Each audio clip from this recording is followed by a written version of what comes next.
संस्कृत भाषा, इसमें है सूक्तियाँ। हितम मनोहारी च दुर्लभम वचः है। हितम मनोहारी च दुर्लभम वचः है। ज्ञानम भारम, ज्ञानम भारः है क्रियाम विना। उसके बाद है आत्मनः प्रतिकूलानि परिसाम्यः समाचरेत्। आत्मनः प्रतिकूलानि परिसाम्यः समाचरेत्। उसके बाद है शरीर माध्यम खलु धर्म साधनम। उसके बाद है उपमा कालिदासस्य भारवेरर्थगौरवम दंडिनः पदलालित्यम मागे सन्ति त्रयो गुणाः। कालिदास की उपमा प्रसिद्ध है। उसके बाद है संसर्गजा दोष गुणा भवन्ति। संगति से दोष और गुण होते हैं। अच्छी संगति से गुण होते हैं, बुरी संगति से दोष होते हैं। ये प्रसिद्ध सूक्ति है। इसके बाद उद्यमे निसिद्ध्यन्ति कार्याणि न मनोरथैः। कार्य उद्यम से सिद्ध होते हैं, न कि मन के चाहने से। विद्या अमृतमश्नुते, विद्या से अमरता प्राप्त होती है। ये हम सूक्ति देख रहे हैं। उसके बाद उदार चरिता नाम तो वसुधैव कुटुम्बकम। यहाँ वसुदेव शब्द में वृद्धि संधि है। उसके बाद पिबन्ति नद्यः स्वयमेव नाभ्यः है।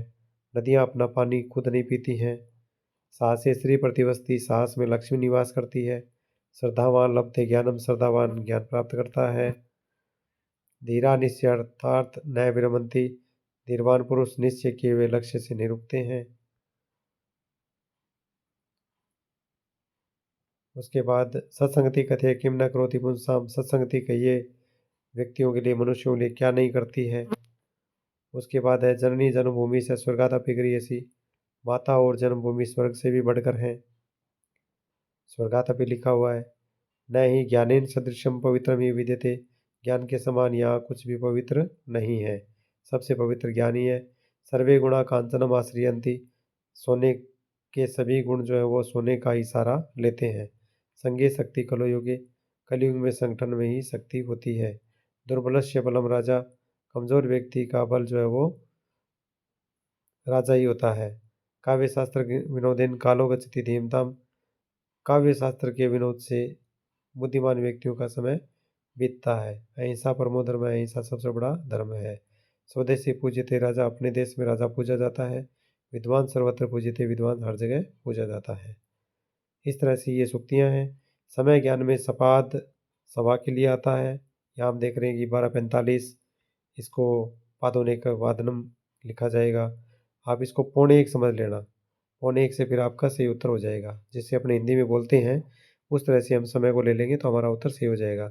इस तरह 1:15 को सपादेक वादनम, 1:30 को सार्धेक वादनम, 4 को चतुर्वादनम, 8:15 को सपादाष्ट वादनम, 8:30 को सार्धाष्ट वादनम और 7:45 को पादोनाष्ट वादनम, 3 बजे को त्रिवादनम, फिर 11:45 को अपने पादोनेकादश वादनम और 11:15 को सपादेकादश वादनम, 11:30 को सार्धेकादश वादनम लिखते हैं। उसके बाद प्रश्न निर्माण में हम देखते हैं तो कति का मतलब कितने होता है, कथा का मतलब कब होता है, कस्य और कस्य मतलब किसका और किसके, ये रूप आता है। इस तरह से कुत्र का अर्थ कहाँ स्थान के लिए आता है। कह पुल्लिंग है तो का स्त्रीलिंग के लिए और के नपुंसकलिंग के लिए आता है। के पुल्लिंग में बहुवचन पुरुष के लिए आता है। कहा जो है वो स्त्रीलिंग बहुवचन के लिए आता है। कस्मिन और कश्याम ये किसमें और किसमें के लिए पुल्लिंग और स्त्रीलिंग में लिए जाते हैं।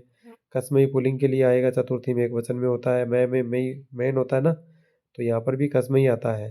पुल्लिंग में कस्मई आता है। जैसा कि हम देख रहे हैं यहाँ पर पुल्लिंग में कस्मई है। और मेन में भी मेन में ऐसे लिखते हैं अपने, तो मेन का मतलब पुरुष, तो पुल्लिंग में कस्मई होता है। उसके बाद हम बात करेंगे स्त्रीलिंग में तो कश्यई होता है उसके लिए। और फिर हम देखते हैं यहाँ पर स्वर और व्यंजन में प्रयत्न की अगर हम बात करेंगे तो प्रयत्न जो है वो 2 प्रकार के होते हैं, अभ्यंतर और बाह्य। ए और बी। ए मतलब अभ्यंतर, बी मतलब बाह्य। ये अभ्यंतर तो होते हैं 5 और बाह्य होते हैं 11। और इसमें भी बाद में हम चर्चा करते हैं। घोष जो होते हैं, घोष इसको सघोष भी कहते हैं। इसमें तीसरा चौथा पांचवा वर्ण होता है वर्ग का। और स्वर सारे घोषी होते हैं। और यह लेवल वाली पूरी लाइन होती है। और है जो है वो भी इसमें आता है। तो यह घोषणा से हम इसकी ट्रिक जो है उसको याद रखेंगे। यह घोषणा, यह और है, तो यह वाली लाइन और है और घोष होते हैं, और इसमें यह घोषणा करते हैं। घोषणा शब्द में तीन तीन अक्षर हैं, तो 3 4 5 जो है वो इसमें आ जाता है। इसके अलावा बचे हुए जो 1 2 हैं और से जो है वो अघोष में आ जाते हैं। इसमें हम इनको गिनते हैं। घोषणा में 3 शब्द आते हैं ना, 3 से 5 ये डिग्री है यहाँ पर। उसके बाद अल्प प्राण है। अल्प प्राण और महाप्राण, प्राण जहाँ पर आएंगे वहाँ पर एक छोड़ करके दूसरा आएगा। अल्प प्राण में 1, महाप्राण में 2, तीसरा अल्प प्राण, चौथा महाप्राण, फिर पांचवा अल्प प्राण। फिर उसके बाद में फिर अपने अगली जो पंक्ति होती है, पांचवा जो हो गया, उसके बाद ये रे ले वे हम लिखते हैं, वो आगे इसमें। उसके बाद स है, वो भी वो महाप्राण में आ जाते हैं, और स्वर सारे के सारे अल्पप्राणी होते हैं। तो यहाँ आपसे इनसे संबंधित प्रश्न भी आ सकता है। 2 4 सह महान, ये ट्रिक याद रख लेनी है। स्वर कुल कितने होते हैं? 9 होते हैं।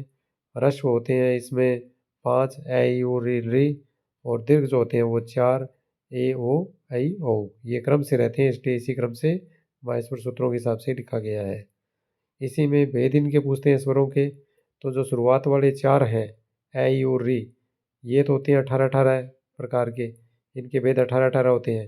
ए के 18, ई की भी 18, ऊ के 18 और री के 18। और बाकी जो बचे हुए हैं री, ए ओ ऐ ओ, इनके 12-12 भेद होते हैं। इनसे संबंधित प्रश्न भी परीक्षा में पूछ लिया जाता है। इस तरह से आपके रीट का जो पेपर है वो बहुत अच्छा होगा। एक बार फिर आप इन सभी विषयों में बहुत अच्छे नंबर लाए, ऐसी शुभकामनाएं आप सभी को। जय हिंद।